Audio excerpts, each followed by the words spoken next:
thank my friends from Vermont, and I want to piggyback on something that you just said.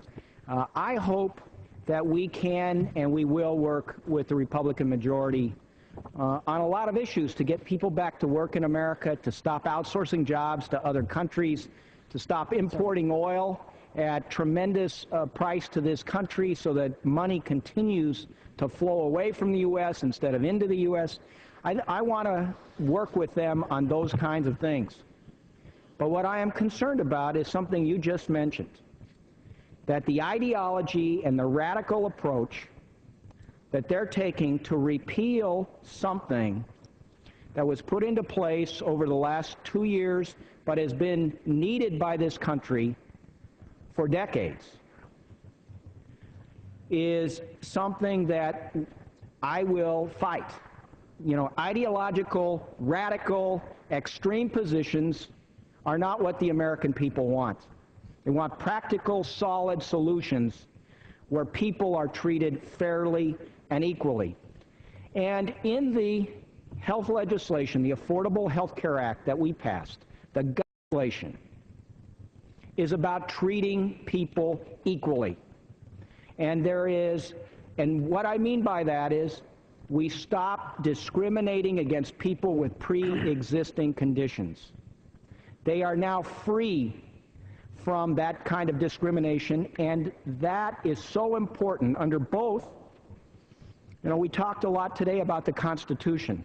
Well, prior to the Constitution, we had the Declaration of Independence. And the Declaration of Independence says, you know, starts off, we hold these truths to be self-evident, that all men are created equal. Probably should have added women at that point, but back then it was all men were created equal.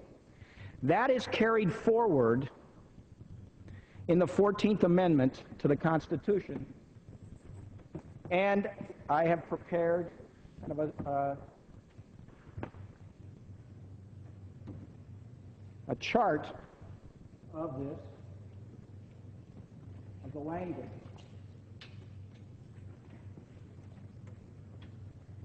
Which says,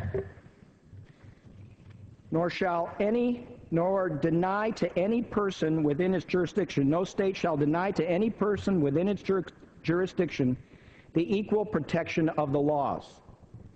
People with prior illnesses, with physical conditions, have been discriminated against because of those conditions and illnesses.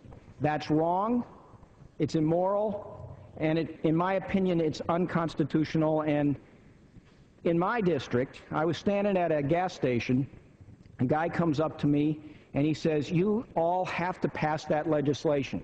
My daughter has Crohn's disease. I'm in a roofing company. I want to start my own roofing company. But because she has this disease, I have to stay here. Otherwise, she'll be uninsurable because of her prior condition. Right. And I'm stuck in that job.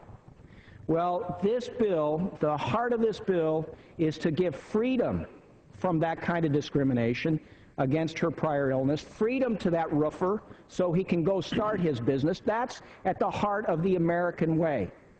And in my own situation, I have a daughter with epilepsy. She didn't ask to have epilepsy. That's just part of her makeup. But because of the epilepsy, she is uninsurable unless she's part of some big group policy. And so in the Affordable Health Care Act, we've done away with that kind of discrimination. We've freed people from that kind of discrimination. And the Republican majority, ideologically, radically driven, wants to take that freedom away, and I will fight that today, tomorrow, and next week. Thank you. That